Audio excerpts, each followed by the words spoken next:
Saludos a todos y bienvenidos al canal del Viejoven FX. Soy Armand. Esta semana os quería hablar de otro tema, tenía preparado una cosita con la salida de la película Dune, pero vamos a tener que cambiar puesto que el jueves pasado sucedió una cosa muy especial. Empezamos.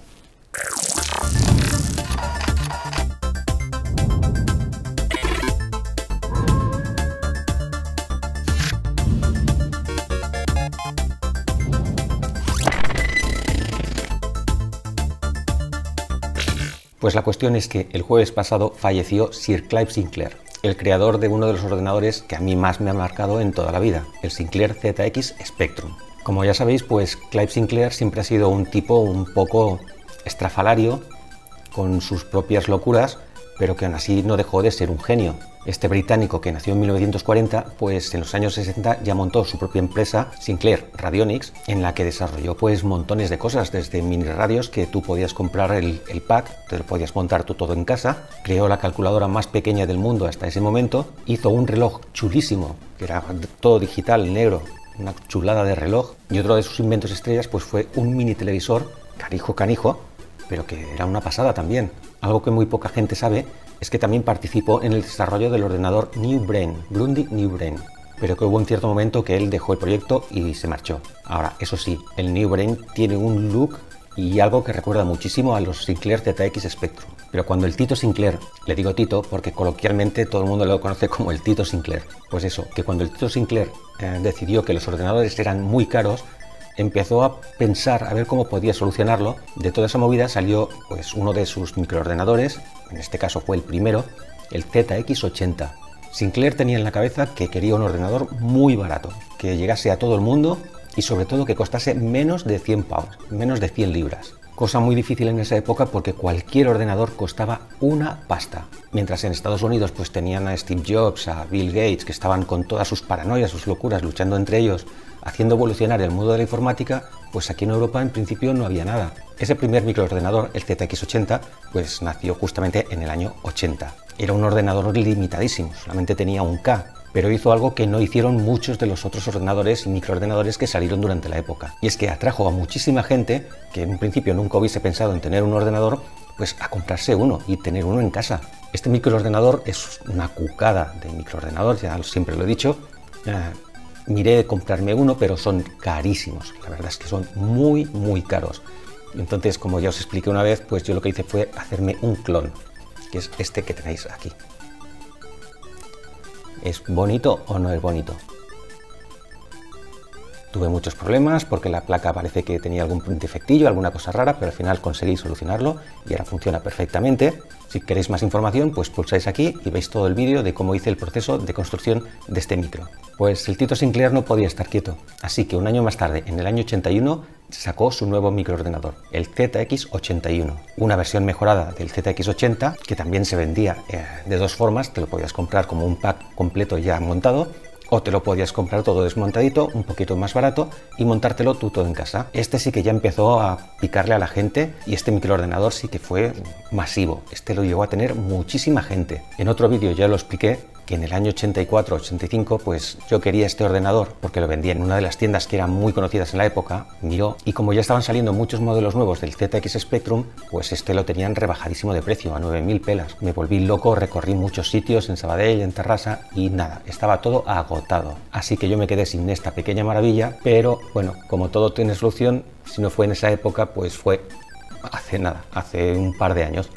Y sí, me compré mi ZX81. Ya veis que también es una cucada de pequeñito, pero para este ordenador llegó a salir una de software brutal. Ahora, eso sí, te tenías que comprar una ampliación de memoria de 16K, porque con lo que traía por defecto, pues tampoco daba para mucho. El señor Sinclair estaba obsesionado con estos ordenadores, él quería que les llegase a todo el mundo. Así que el R, tirando para adelante, en el año 82 saca, yo creo que el ordenador más masivo en todo el Reino Unido y parte de Europa, el Sinclair ZX Spectrum.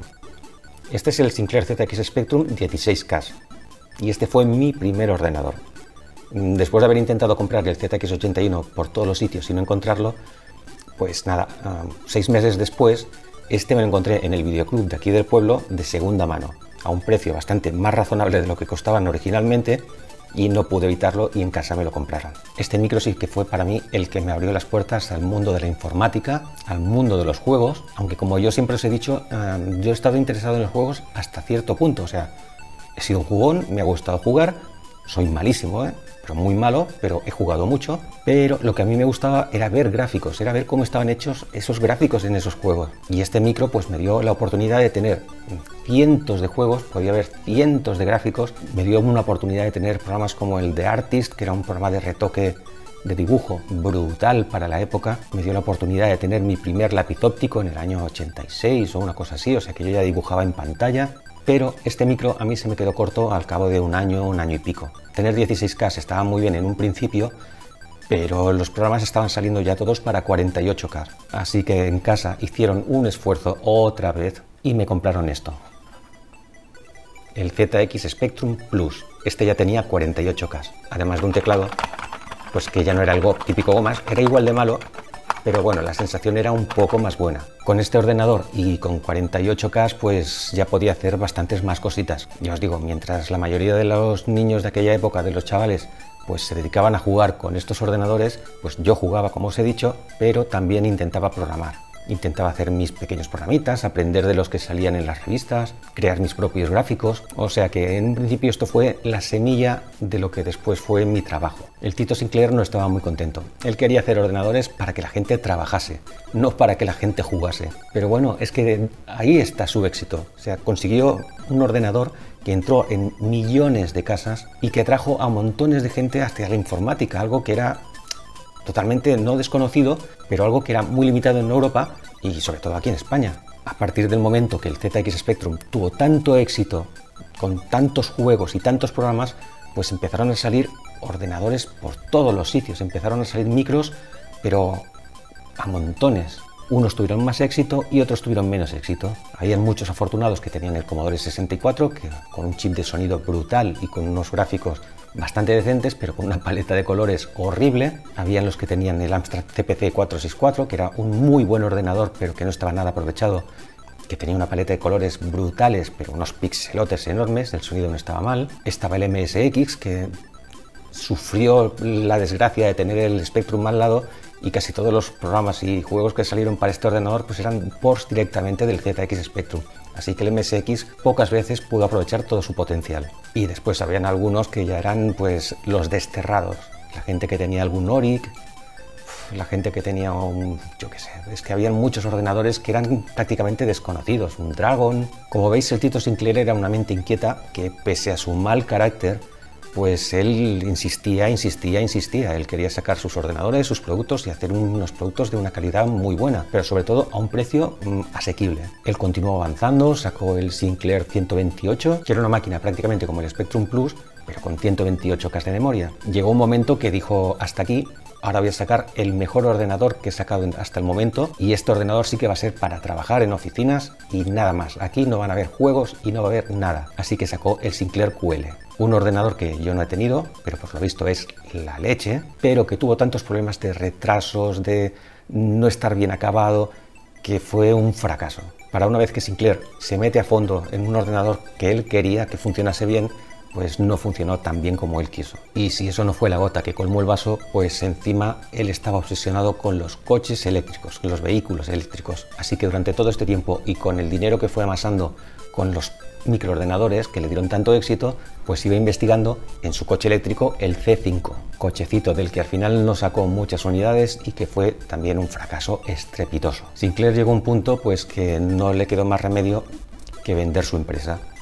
¿Y a quién se la vendió? Pues a la gente de Amstrad. A partir de ese momento, pues esos ordenadores ya no tenían ese carisma que le había dado el Tito Sinclair y pasaron a ser pues una mezcla raruna entre los Amstrad y los Spectrum. Se vendieron muchas unidades, se vendieron muchísimas todavía de esas máquinas, pero fueron ya prácticamente la decadencia, el final de la saga Sinclair. Esta es más o menos la historia de lo que le sucedió a Sir Clive Sinclair, un genio, eso no hace falta negarlo, loco, malhumorado, y que mucha gente odiaba, pero que, lo que os he dicho antes, hizo que muchísima gente que no hubiese tenido nunca contacto con la informática, pues entrase de una manera muy a fondo. De hecho, yo ya os digo, o sea, me empecé a dibujar gráficos pero enseguida. Y lo que ha sido muy chulo es que estos últimos días estaba mirando cintas antiguas de cassette y escuchando cosas para ver qué es lo que tengo en ellas, porque yo lo guardo todo, o sea, guardo todas mis cintas VHS, guardo mis cintas de cassette.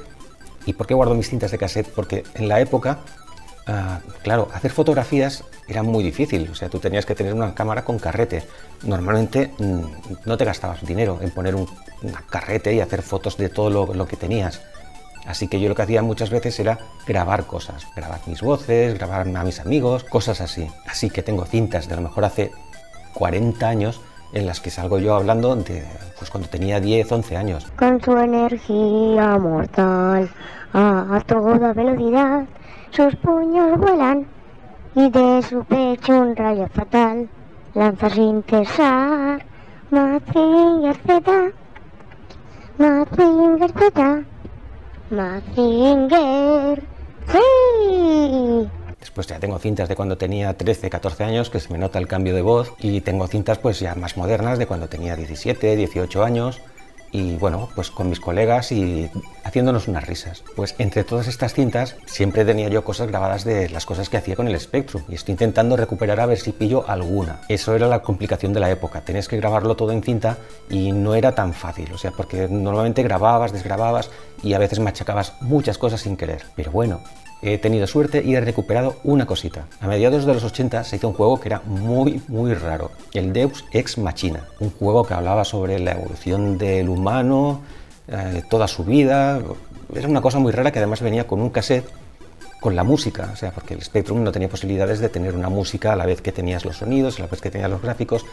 La música era de Viper y sonaba fatal, así que en la cinta de cassette te venía una música que tú tenías que poner que fuese ajustada con lo que iba saliendo en pantalla. Pues este juego tenía una imagen de presentación que era como una especie de una cara de una chica, así como muy ciber, con unos cables conectados y tal. La cara era estática, así que yo lo que hice fue recuperar un programa que había visto hacía un tiempo antes, que me había servido para hacer mi primer elemento 3D con movimiento. Era un programa que simplemente te cargaba una secuencia de ficheros y después te los guardaba en memoria y te los lanzaba. Con lo cual, si tenías 5 o 6 fotogramas, pues veías esos 5 o 6 fotogramas almacenados en memoria en movimiento. Pues lo que hice fue coger la cara de esa chica, no me acuerdo con qué programa hice el retoque, supongo que debía ser con el de Artist, uno de este estilo, y lo que hice fue moverle la boca, ponerle la boca en diferentes posiciones. Entonces utilicé ese programa que me lanzaba los archivos guardados en memoria para cargar esos 5 archivos de la cara de la chica de la portada de Deus Ex Machina, y tenía una animación pues de que la chica como si estuviese moviendo la boca y hablando. Todo esto que después con el Commodore Amiga era realmente fácil, pues con el Spectrum debía ser bastante complejo. Yo es que, ya os digo, no recuerdo ni cómo lo hice, pero la cuestión es que encontré el modo de hacerlo. Ya os digo, no tenía ningún programa que me compusiese las 5 imágenes para ver las diferencias en el movimiento de la boca, o sea que igual lo hice cargando una, modifiqué, cargando otra, modificaba, pero sin llegar a ver 2 imágenes a la vez. Y el resultado es muy simple, pero para mí en aquella época era un gran logro.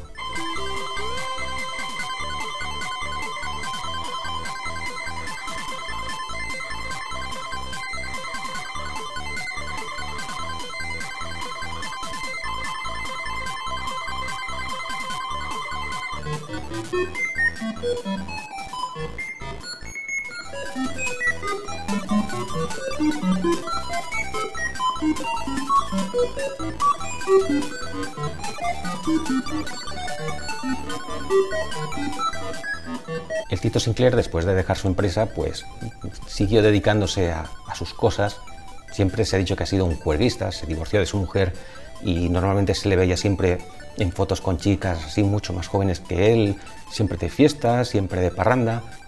Pero bueno, parece que se lo pasó bastante bien con todo el dinero que ganó con sus microordenadores. Últimamente no se sabía mucho de él, simplemente que estaba un poco enfermo y pues eso, ha fallecido a la edad de 81 años. Este ha sido un pequeño homenaje dedicado a esta persona, al Tito Sinclair, un personaje que ya os digo, en un principio parece que no, pero que nos ha cambiado la vida a mucha gente de los que tuvimos todos estos microordenadores. Directa o indirectamente, pues nos proporcionó un modo de vida. Así que mi más sentido pésame y sobre todo, muchas gracias, Tito. Pues esto es todo. La semana que viene, si puedo, haré el vídeo que quería hacer esta semana. Si os ha gustado el vídeo, por favor, le dais al like. Si os ha gustado mucho, os suscribís a mi canal. Y como siempre, un gran abrazo, cuidaos mucho y hasta el siguiente vídeo. Adiós.